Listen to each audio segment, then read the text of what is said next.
twababwira ko uruganda rutunganya ibikomoka ku mata mu gace kahariwe Inganda rumaze guca Agahigo kuguha akazi abatumva ntibavuge mu Rwanda uko ababihariye 71% by'abakozi barwo. Nimutwe tugana mugenzi wacu Kwizera John Patrick. Kuva amata kinjira mu Ruganda kugeza avuyemo yawurute yakirwa kandi agatunganywa kujanisha yo hejuru n'abafite ubumuga bwo kutumva no kutavuga.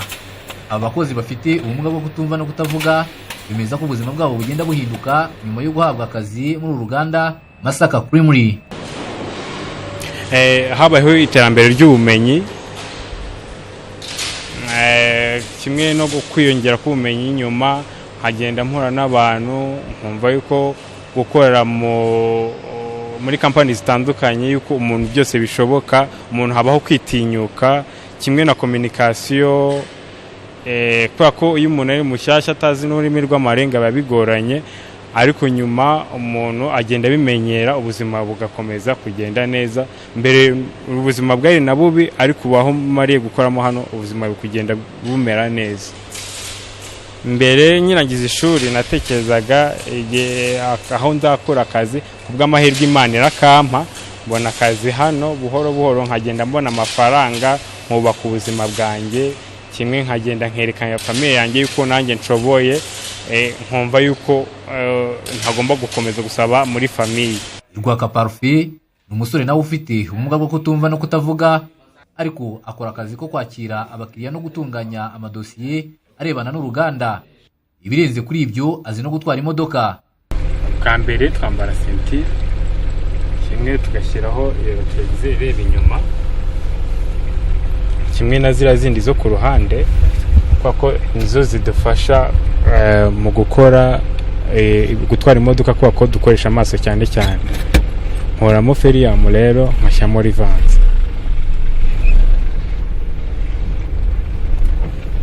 Rwaka Parfait ni umusore ufite ubumuga bwo kutavuga, ariko mu buzima busanzwe akora imirimo itandukanye, dore ko akora no mu ruganda rutunganya za yawurute.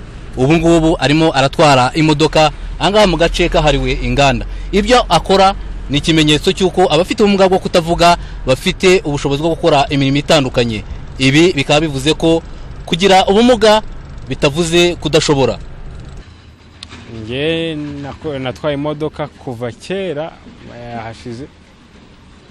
hashize imyaka 7, ariko abapolisi tugerageza kubabwira ngo baduhe amaperime ko tubishaka, ariko bo nibo bagomba gutanga izo permission, ariko tukabashyira ibaruwa zibasaba kuduha ayo maperime, ariko bikanga, bikabimbogamiza. Ni kimwe abo bapolisi ubwabo bashaka kuziduha, ariko ikibazo akaba ari amategeko bakurikiza iyo mu Rwanda. Ubuyobozi bw'uruganda Masaka Creamery rwahaye akazi aba bafite ubumuga bwo kutumva no kutavuga. John Porter avuga ko bakora neza akazi bashinzwe. And I think really what we've done here in this company, ndatekereza ko icyo twakoze hano muri iyi company nuko twahaye uburyo bwo kugaragaza ibyo bashobora gukora.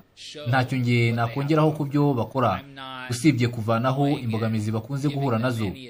Ubu rero baba bashaka kugaragaza ko bashoboye, ko basobanutse, bakora akazi cyane, bita ku byo bakora. Natwe rero twishimira gukorana nabo. Who are really showing that they're capable, that they're smart, that they're hardworking, that they care about the work that they do, and they're a real pleasure to work with. Bizimana Jean Damascene, umuyobozi w'urubyiruko mu muryango nyarwanda w'abafite ubumuga bwo kutumva no kutavuga, we asangwa uru ruganda rwahaye akazi abafite ubumuga bwo kutumva no kutavuga ari urugero rwiza izindi nganda zikwiye kureberaho. Tubyakira twumva twishimye cyane kubera ko twebwe iyi kampani ya hano Masaka niyo ya mbere yasobanukiwe uburyo abafite ubumuga bwo kutumva no kutavuga bashobora gukora. Bitandukanye n'izindi kampani zose, kwa ko kubyumva birakomeye. Amahirwe dufite hano barahari, bivuze tubyakira neza kwa ko bashobora kudufasha gukorera hamwe no gukora ubuvugizi. Ubuyobozi bw'uru ruganda rukora za yawurute nyuma yo kubona ko abakozi batavuga batanga umusaruro muri ruganda rwahaye akazi abakozi benshi ku buryo aribo benshi bakora muri ruganda. Mu bakozi 21 bakora muri ruganda, abakozi 15 bose ni abatavuga. Kwizera John Patrick, Televiziyo Rwanda, i Kigali.